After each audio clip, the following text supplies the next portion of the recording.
So ayan mga kababayan, Luzon, Visayas, sa Republic of Mindanao, Province of China ni Digong ang Davao City. Actually mga kababayan, ganito po. Kung napanood nyo po yung ating vlog kanina lang patungkol sa pambubuli ni Senador Bato de la Rosa kay Representative Sidania, no? Akbayan Party List Representative Percy Sidania, na ano siya, tawag doon parang body shaming ang tawag doon eh.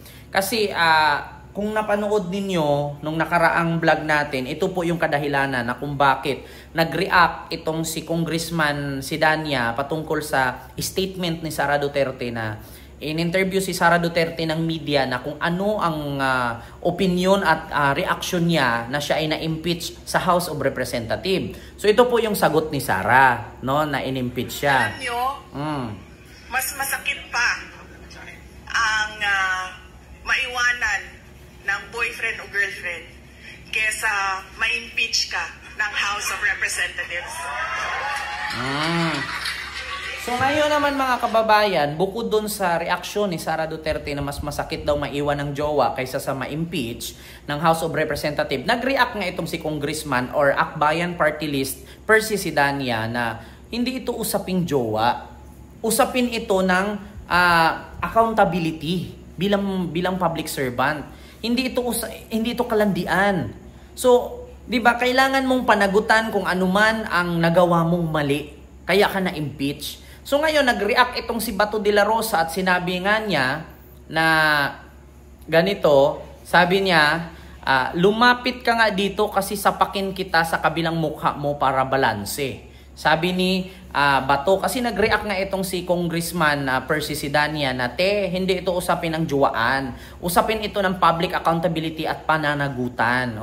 Kaya ka na-impeach kahil ganyan. So binastos nga ni Sara ang pag-impeach sa kanya ng House of Representatives dahil sa 7 articles nga yung inano sa kanya, no, na kaya siya na-impeach, binabasihan. Kaya yun ang binabasihan ng 7 articles, no, para sa impeachment niya, kaya siya natanggal. So, yun ang sagot ni Sara, parang nilaro-laro lang niya. So, sabi nga ng iba sa mga komento na si Sara Duterte daw ay wala sa huwisyo. Parang si Sara daw ang totoong bangag. Si Sara daw ay parang baliw.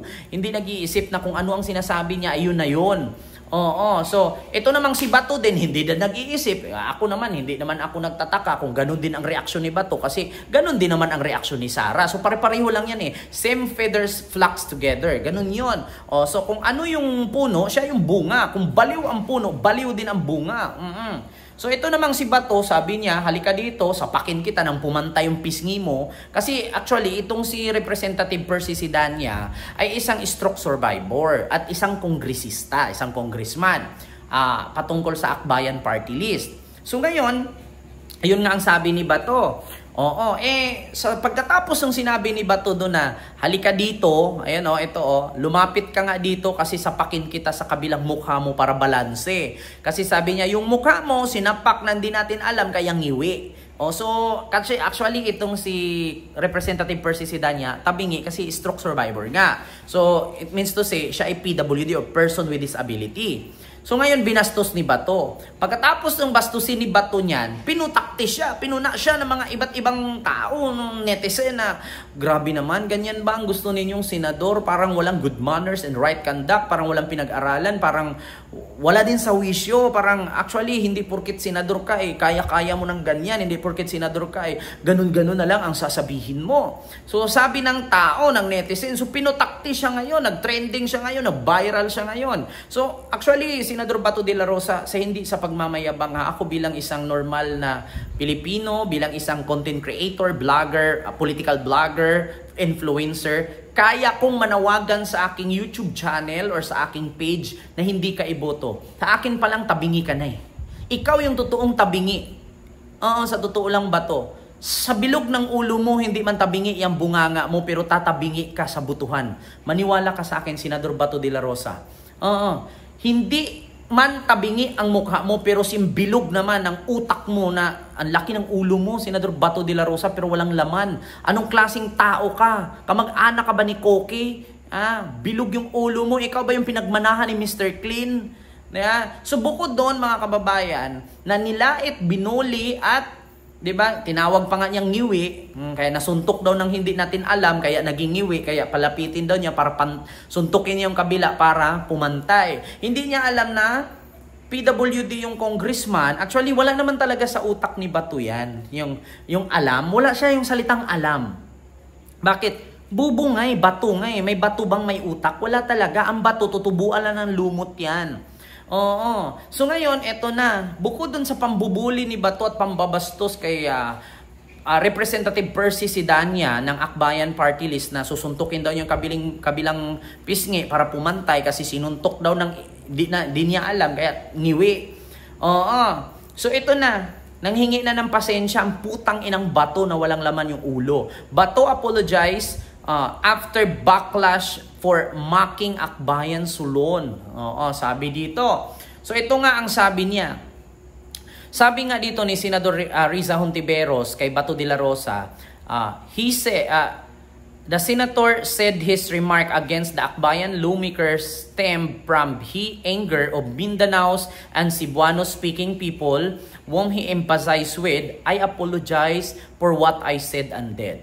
Particularly in failing to see the bigger picture, my apologize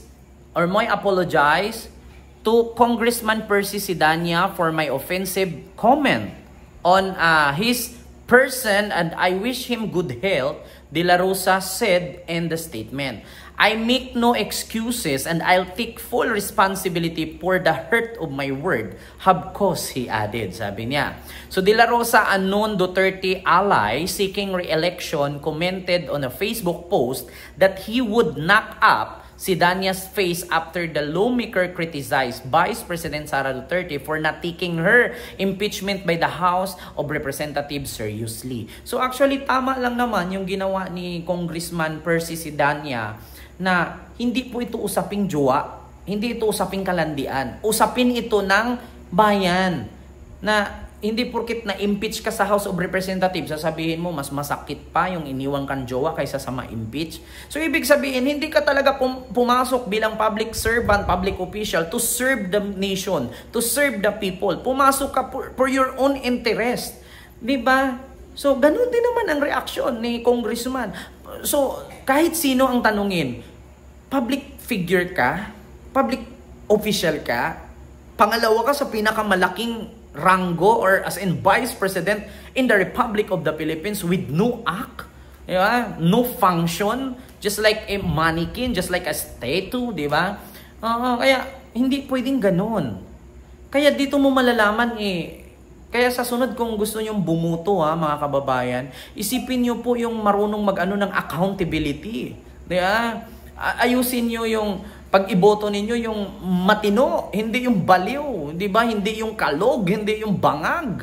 Di ba? Mahirap kasi bumoto ng isang politisyan na pera lang, papalobo sa bulsa, papayaman lang. Kasi alam nyo sa totoo lang mga kababayan, if you want to become rich, pasok ka sa politics. Mabilis ang pera sa politics. Oo, yayaw-yaw ka lang dyan, parang si Bato sa Senado, walang batas. Diba? May sahod ka. May kickback ka, may manakaw ka pa, may confidential funds ka pa. So, mabilis talaga ang pera sa politics. Pero hindi porkit mabilis ang pera sa politics ay, di ba, bababuyin nyo na ang politika sa Pilipinas. Huwag nyong antayin na ang taong bayan ang magreklamo at matigil yung pagiging politiko-politiko sa bansa. Dapat nga, ang ginawa natin dito, dapat nga nag-ano tayo sa ating bansa monarchy. Alam niyo ibig sabihin ng monarchy? Dapat prinsesa, prinsipe na lang. Wala na yung mga senador, congressman, mayor, kung ano-ano pa man. Dagdag lang yan sa kagastusan at kahirapan. Alam niyo yung ating bansa kaya hindi umuunlad dahil may mga ganyang politician. Yung walang utak pero nananalo. Yeah? Kaya ako nananawagan sa mga susunod na buboto sa sunod na eleksyon or this coming election, midterm election, hindi porkit artista, sikat, maraming followers, iboto nyo. Pag nanalo yan, anong gagawin nila doon? Artista ka, action star ka. Pag nanalo yan, pagiging senador. Pag nanalo yan, pagiging congressman. Anong gagawin ng mga yan? Hindi naman yan marunong sa batas. Bakit? Artista lang yan. Tumatambling-tambling. So ang mangyari, pag sinakop tayo ng China, anong gagawin ng mga congressman, mga senador na yung mga artista na yung pag nanalo? Nananalo sila kasi maraming followers. Ngayon, pag ginera tayo ng China, anong gagawin ni Robin Padilla? Mag-circo balintong dyan, mag-action star siya, sasaluin niya yung bala. Katulad kay Manny Pacquiao, tatakbo sa Kongreso, tatakbo sa Senado. Pag nanalo si Manny Pacquiao, sisugurin tayo ng China dito, sasakupin tayo ng China. Anong gagawin ni Manny Pacquiao? Pagsusuntukin niya yung mga Chinese? Pag sinakop tayo ng China, anong gagawin ni Manny Pacquiao at ni Robin Padilla? Magtatambling-tambling si Robin Padilla doon, mag-action star, parang si Ong Bak. Tapos si Manny Pacquiao, pagsusuntukin niya yung mga Chinese Coast Guard na sasakop sa ating lugar. Kaya piliin yung mabuti, hindi porket magaling boksingero, maraming followers, sikat sa buong mundo, iboboto nyo na. Putang inang yan. Pag sinakop tayo ng ibang bansa, anong gagawin ni Manny Pacquiao? Pagsusuntukin niya yung mga Chinese? Anong gagawin ni Robin Padilla? Magtatambling-tambling, walang kwenta, katulad kay Bato. Magaling lang sa yaw-yawan, kintab yung noo. Makintab pa sikat ng araw, di mananalo yan. Tapos ngayon, magsusuri-suri. Putang ina, huwag nyo nang ipadaan sa mga ganyan yan. Pagkatapos kayong bulihin, tapos suri-suri na lang. Pero pag ordinaryong tao, pag binubuli kayo, ipapadampot nyo sa NBI. Ganyan kayo ganyan kayo, ganun kayo. Putang ina ninyo. Hindi kayo mananalo, niwala kayo sa akin. Si Marcoleta, isa din yan. Nag-uul yan. Mahirap na gawing mambabatas yan. Wala daw West Philippine Sea. Imbento at guni-guni lang daw. Putang inang yan. Huwag nyo ipagbubuto yan. Diyos ko, i-shoot nyo sa Anadoro yung mga animal na yan. Tapos ngayon, nagsusuri-suri si Bato kay Congressman. Ako kay Congressman, don't accept the apology. Just file a case. Ganun lang. So maraming salamat and see you next vlog. God first. Thank you.